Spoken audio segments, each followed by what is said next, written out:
Criaturas gigantes, amorfas o radiactivas, con propiedades únicas y mortales. Es lo rutinario dentro de la fundación, pues no esperemos a que alguna de estas quiera desmembrarnos, ya que para mentirnos lo harían fácilmente. Pero puede y existen peores formas en las que lo harían.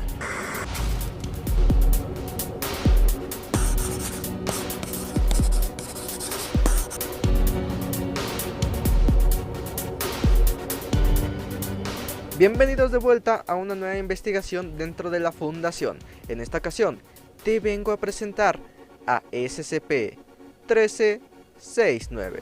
SCP-1369 se asemeja a una figura humanoide con 4 cabezas en simetría radial en la base del cuello, al igual que con 4 brazos distribuidos de forma similar alrededor del tórax, y termina con venas al final de la yema de sus dedos. En lugar de piernas, SCP-1369 posee tentáculos que van desde la parte del abdomen hasta el suelo. La cantidad de tentáculos varía entre especímenes, pero el promedio es de entre 7 a 13 tentáculos. SCP-1369 es una anomalía lenta, pues su velocidad máxima es de apenas 4 km por hora. Si una persona se encuentra dentro del rango de detección de SCP-1369, todas las cabezas comenzarán a realizar diferentes gemidos en octavas del mismo tono. El sonido que producen parece tener un efecto de atracción sobre los observadores.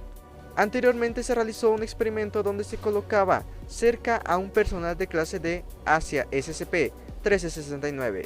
La anomalía automáticamente comenzó a producir estos sonidos, por lo que inmediatamente la clase D respondió desvistiéndose y colocando su cabeza dentro del tórax de SCP-1369, provocando un fenómeno que dura de entre 1 a 5 horas. Este proceso es algo bizarro, pero el sujeto parece no sufrir durante el procedimiento, ya que parece estar en un estado de coma o inconsciencia.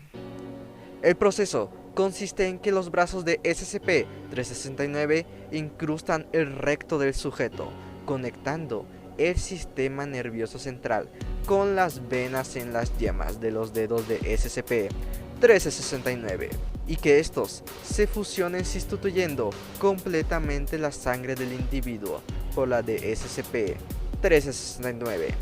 Esta nueva sangre parece no tener efectos perjudiciales dentro del sujeto. Posteriormente, la clase D o el sujeto que se encuentra en el tórax de la anomalía comenzará a vomitar dentro del espécimen a finalizar el proceso. El ácido estomacal y la materia biológica no digerida pasarán a través de la base del SCP-1369 mediante una reacción química desconocida y se expande por la base del SCP-1369, convirtiéndose en un fluido gris viscoso. El fluido se emana a través de un orificio situado en la base de SCP-1369. Este fluido recubre la zona circundante en un entorno natural y permanece ahí hasta 4 días. Si este fluido se recubre de nuevo fluido, estos se fusionarán y coagularán en masas amorfas. Al pasar 4 días del suceso, los sujetos sometidos comenzarán a realizar comportamientos extraños y a convertirse en una anomalía SCP-1369. En la mayoría de las pruebas, el sujeto sometido a las pruebas sale ileso físicamente.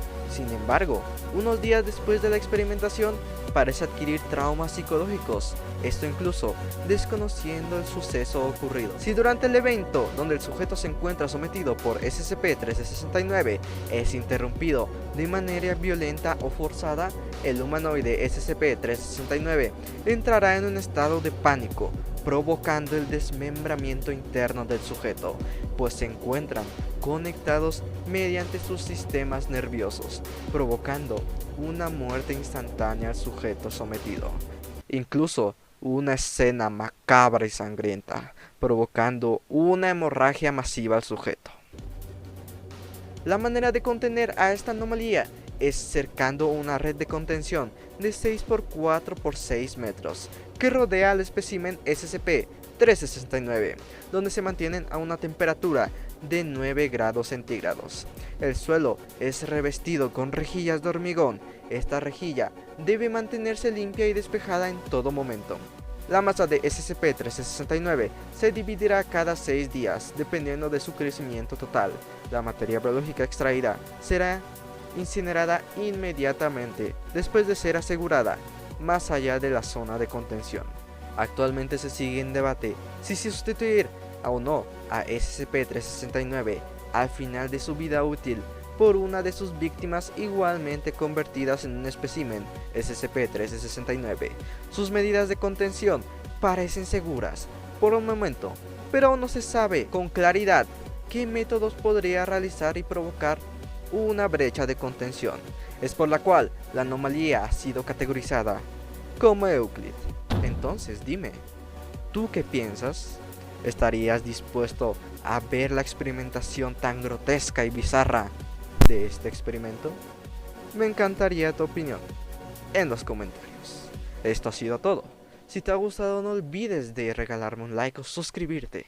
De esa manera no te perderás ningún otro registro sobre las diferentes anomalías que se encuentran contenidas dentro de la fundación y la investigamos por aquí en SCP en corto.